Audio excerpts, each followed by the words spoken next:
marami mga solid subscribers, no. So ngayon manonood po tayo ng mga updates po sa ating Mahalima, no. And guys, nakapag-live po ako kanina. So, sa mga hindi may alam, no, nakapag-live ako kanina, and meron tayong mga pinanood na mga updates po. And syempre mga abangan nyo guys, no. I think same time, I think around 8 o'clock to 10, mga ganon, magla-live ako. 8 to 9 magla-live ako, no. And siguro hanggang 10 yung live ko, no, mga ganon. And abangan nyo lang yun guys, no. And ito, manonood tayo ng iba't ibang mga klaseng videos naman ng ating Mahalima, no. And since dun sa vlog, wala akong masyadong nakita mga request ng 18 dun talaga, as in, no.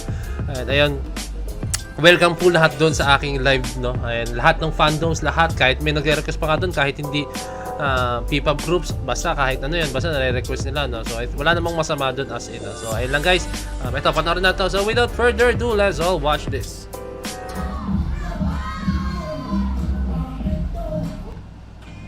The famous Badali knows SB19 Gento and dances it on stage. Oh!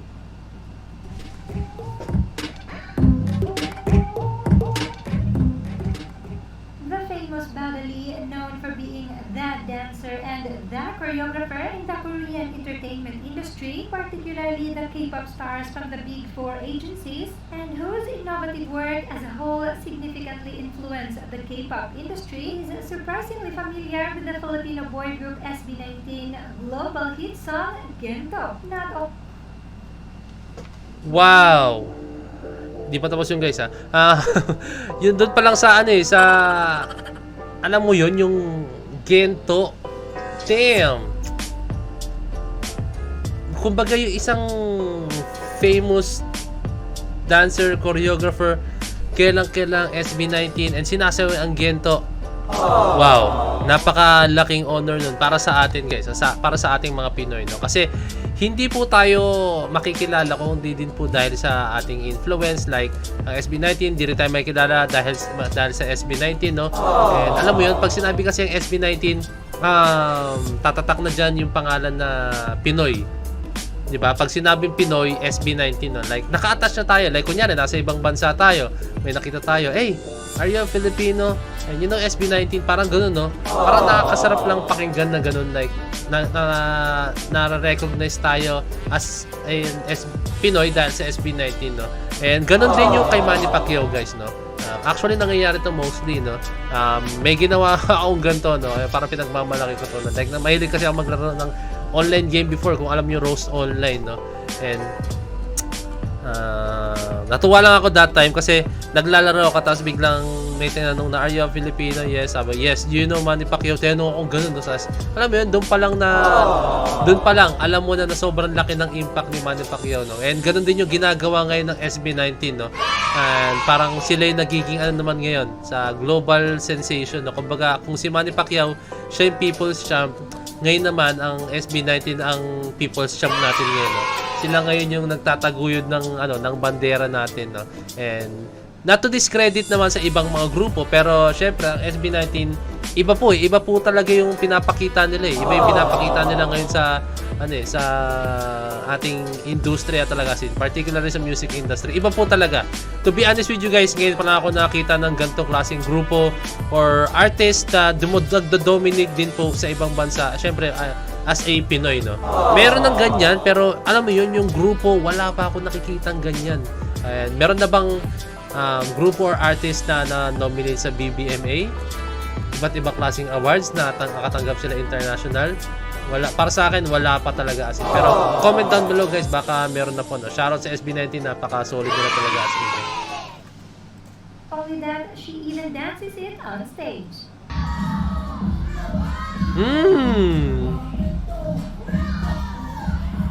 Hey!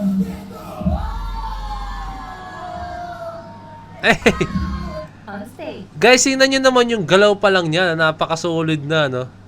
Tingnan nyo.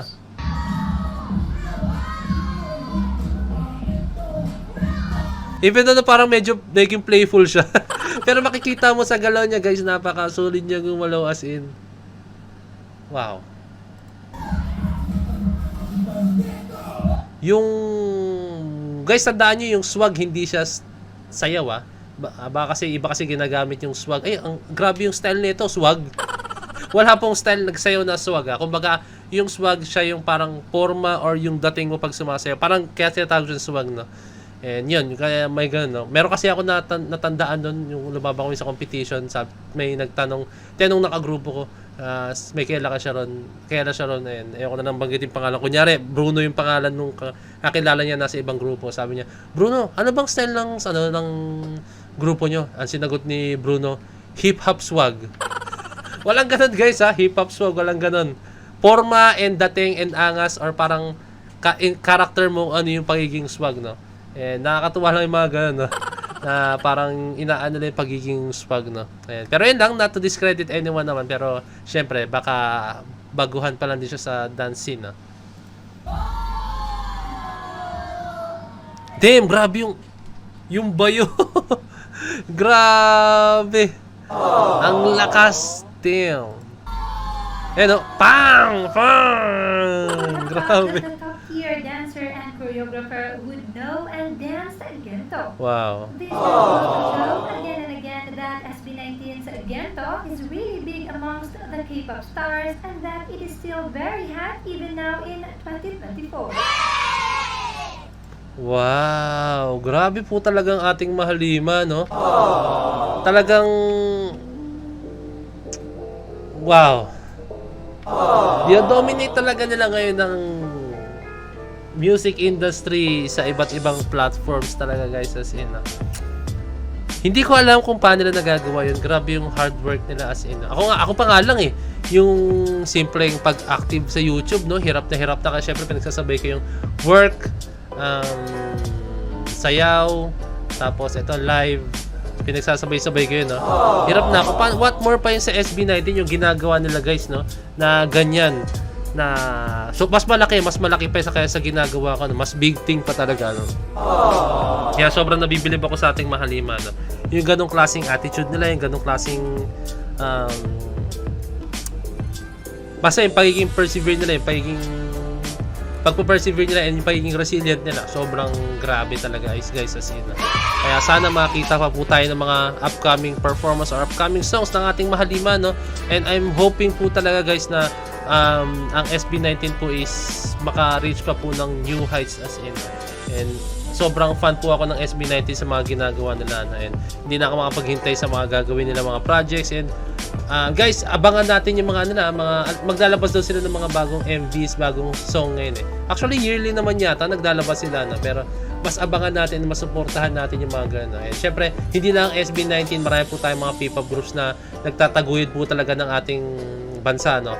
And ayun, suportahan natin guys, wag po nating i-down, no? And yun guys, sa live ko, wala po akong fandom doon na pinipili, no? Lahat po welcome doon sa fandom na yun. Kaya kayo dyan, kung sino man mga darating sa point na parang sasabihin nyo na hindi welcome si ganito, hindi welcome yung gantong fandom, please itigil natin yan. Wag po natin gawin yun sa ibang fandom, no? Pinoy tayo lahat, kaya dapat magkaisa tayo, no? Wala namang masama kung magkakaisa tayo, no? Kaya ayun lang, isa puso lang natin yung ginagawa natin. Tulad ng SB19, di ba? Sobrang hindi sila toxic pagdating sa pag may na-meet sila ibang mga P-pop groups, no? Sila sobrang welcome pa talaga sila, sobrang wini-welcome nilang iba't ibang groups, no? Kaya kayo dyan na sila wini-welcome nila ibang P-pop groups, kasi kayo mga iba dyan na pag may nakikita ibang fandom, inaano nyo, parang hindi na down nyo, no? Wag ganun talaga sila.